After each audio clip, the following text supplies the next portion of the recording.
first hunt of 2025. I have found a buttload of muscadines, and I could smell them coming through the woods before I got to them. A lot of tracks down here where they're coming in here and feeding on them. Wasn't where I was planning on going, but I just couldn't walk past them. I mean, they're that big round, man, black, just stinking. Not bad smell, but just strong smell of grapes.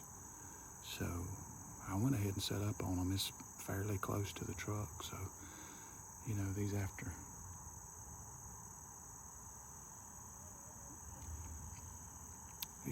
work hunts, they gotta be places I can get to fairly quick. So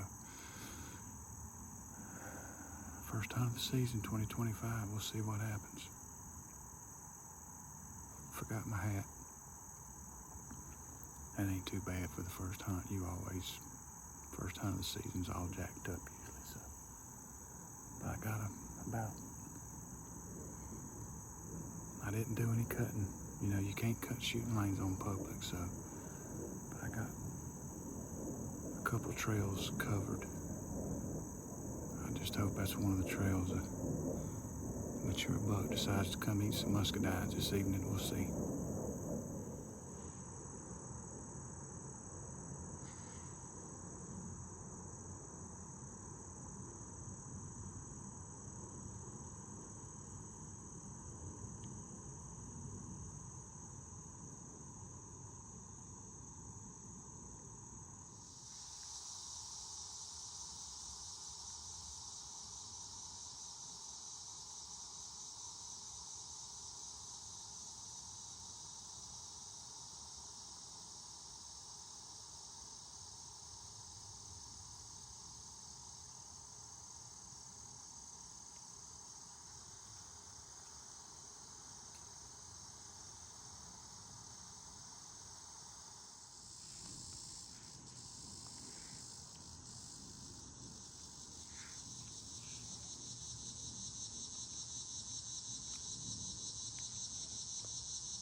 That's 2 bucks, both of them small. That first one caught me off guard. I didn't get him on video, but I know where they're coming out now. Both of them came out the same spot right over there, coming out of the corner of old cutover.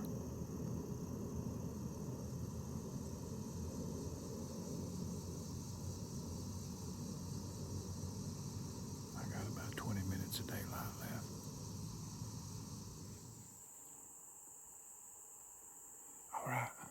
day number 2. I came back to the same spot I was in last night,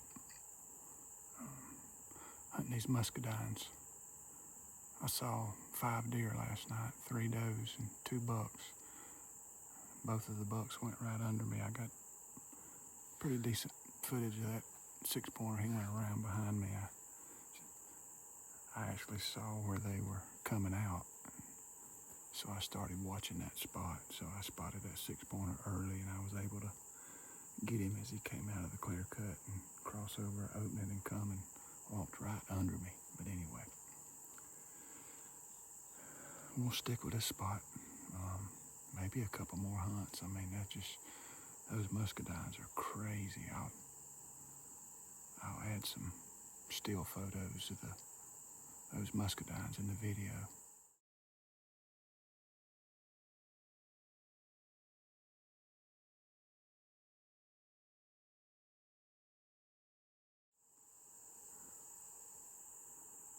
I ain't never seen a muscadine vine like that. But anyway, the wind shifted a little bit today from yesterday, which it's actually better than it was yesterday. It was north-northwest yesterday, and it's mainly west, which is a little better for me. So it's blowing right up toward the direction of the road. So it should be a good evening. Hope to catch one of these mature bucks. Come in here on these muscadines. I know from past history, those mature bucks, they love these muscadines just like the rest of the deer.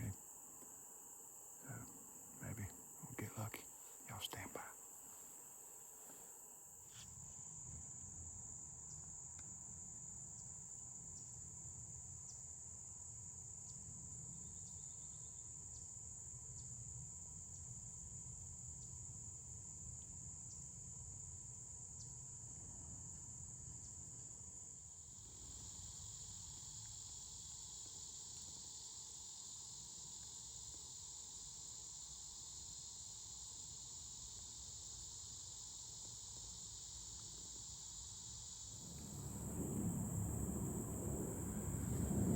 All right, guys, day 3 on the muscadines. I brought some up with me, but we're gonna see how it goes this evening, and probably pull my stand for the weekend. Bring my stand out with me this time, but y'all stand by. Let's see what we do this evening. Well, this evening didn't go as I thought. I had to move. It's 10 after 6. I just got set up again. I was hunting close to the road. Some muscadines. A guy comes and parks right in front of where I'm sitting. And I thought he was going to go to the other side of the road. That guy usually hunts on the other side of the road, which is where I am now. So I sit and watched him getting ready, and he left his vehicle and started coming over to this side, and I thought, okay, cool. Well, he stopped, pulled out his phone and started looking at it, turned around and come right back by me, walked under me, didn't see me. I didn't wave or nothing. Walked under me, walked around across the deer trails that these deer have been coming to the muscadines on. That evening I saw the deer, so I don't know where he went back there, so I just came down. I come over to this side where he normally hunts. So, just some tall pines over here. There's a scrape line in here last year. I got on this scrape line, and where I thought I didn't even go over to the tree, see if they just scraped there this year. I just got up the tree. There's persimmons around me. Clear cut to the west, so oak draw behind me. We'll see what happens.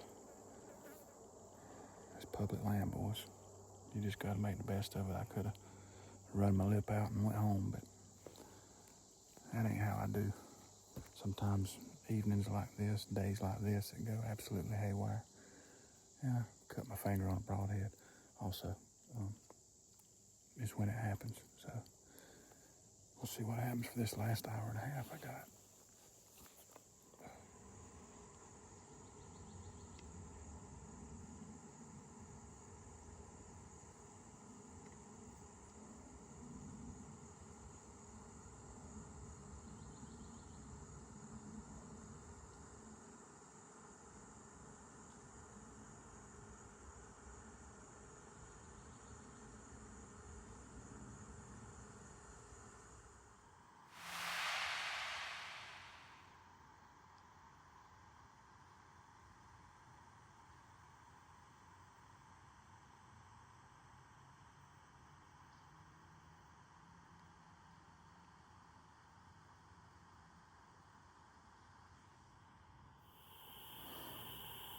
Good morning, good morning. September 20.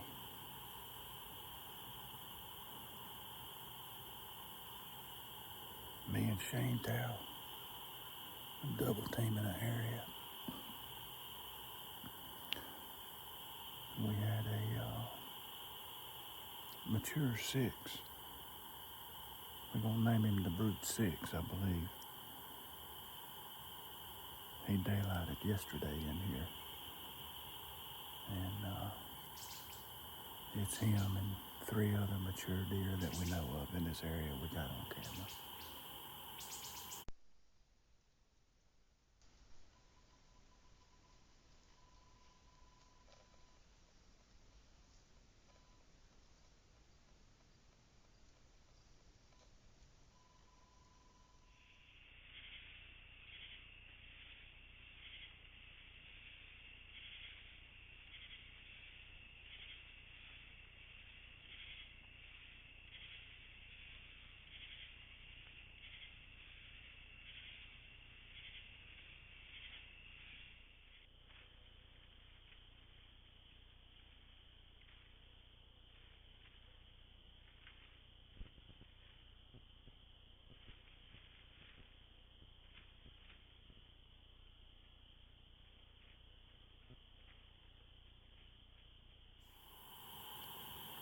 We thought we'd try to set up on them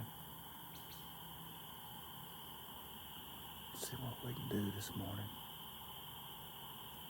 First time in this spot, just hanging hunt, where I scouted the other day. Only got a couple shooting lanes, but it should be where they're walking if they come through. So, you know, like I always say, you can't cut lanes on public. So I stood here forever looking up at the night sky trying to look for what looked like shooting lanes before dark. Sometimes when it gets daylight ain't a shooting lane, but I got one real good one right here. Cuts across the top of the ridge. And a couple holes here and there. So we'll just sit here and see what happens. It's early in the season, so I'm getting too stressed out or pushing too hard into these areas, just trying to catch these bucks before they start facing off and getting that pecking order squared away and splitting up and moving. Y'all stand by.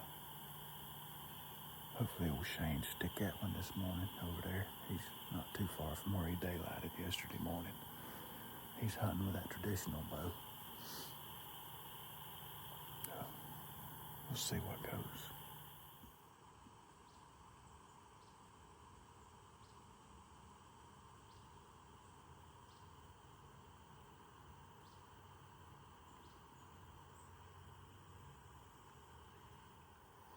It's about 9 o'clock. I just had a young buck walk in front of my other camera. About 200 yards from here. Shane had a doe on the camera not far from him about 30 minutes ago, so they up moving around in here. I think I'm gonna hit a couple soft grunts. Just sometimes early season I'll do that. That buck just walked by over there, so maybe there's other deer up moving.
The sun's getting up and the temperature's rising, so I'm noticing my thermocell smoke, it's changed directions.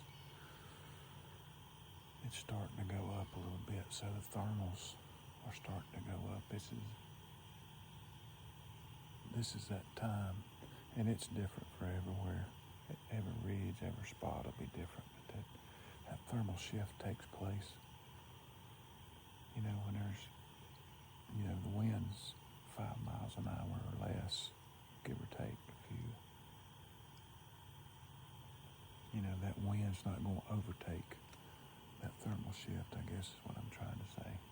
If it's not much more than 5 miles an hour. So this morning up until now, north wind's been blowing this way, right across this ridge top.